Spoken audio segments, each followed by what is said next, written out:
In our previous video, we explored the concept of defense mechanisms and their three main types. Today we'll dive into the first type, the immature or primitive defense mechanisms. These are typically seen in early stages of development or when someone is under significant stress. They often involve a greater distortion of reality, which can lead to emotional instability and social dysfunction. Excessive use can also lead to psychosis or personality disorders. Before we get started, take a moment to subscribe if you care about mental health awareness. Your support helps this channel grow and reach more people who might benefit from this information. So let's get started. The first defense mechanism is denial, which serves as a foundation for all the others. It is employed by the ego to protect itself from external threats by refusing to acknowledge anxiety-inducing stimuli. It allows the ego to avoid confronting unpleasant realities, substituting them with some agreeable delusion, maintaining an illusion of control. In everyday situations, denial manifests in various ways. A person with debt may ignore their financial issues while spending recklessly. An individual in an abusive relationship might downplay their partner's behavior. An employee with poor performance reviews may blame external factors.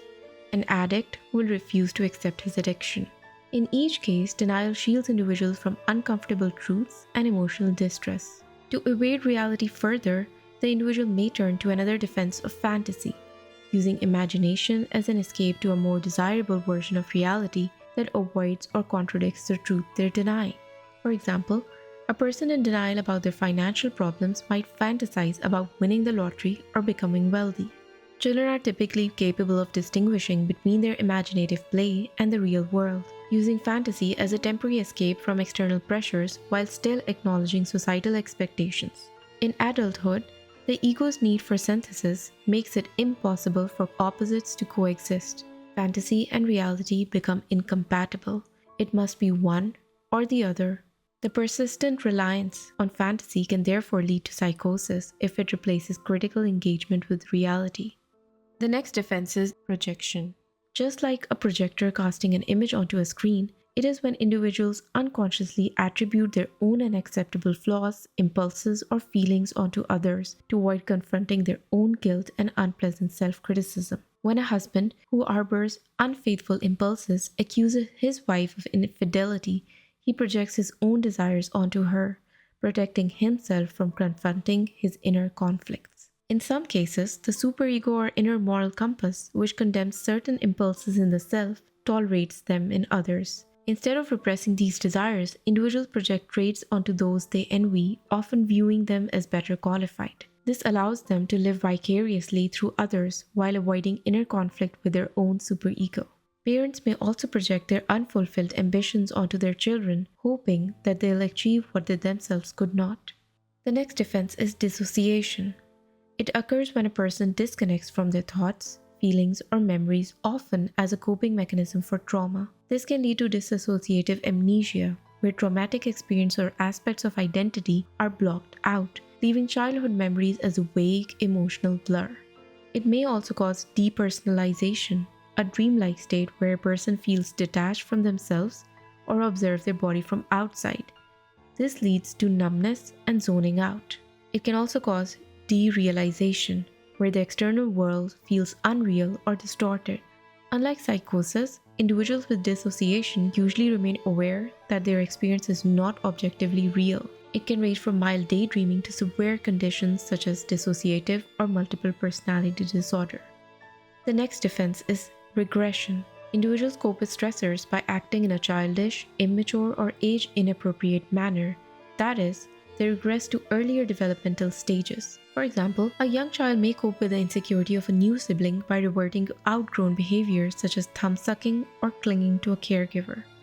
An adult facing a major life change like a divorce might act overly reliant on others for reassurance, comfort, or decision-making, mimicking the dependency seen in children. Similarly, during arguments, an adult might refuse to communicate, use a whiny tone, or throw a temper tantrum as a way of signaling distress. Acting out. Acting out is when individuals express emotions or desires that are difficult to communicate verbally through impulsive or disruptive behaviors. For example, rather than expressing anger directly, one might yell at someone, throw objects, punch the wall, or slam the door.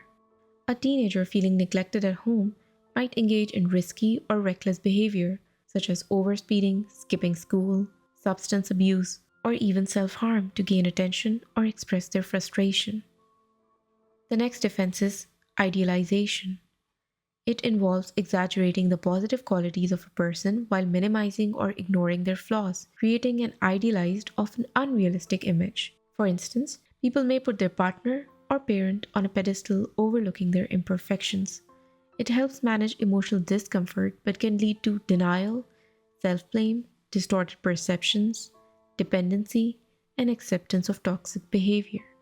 It also involves overestimating oneself to maintain a sense of superiority to protect their fragile self esteem.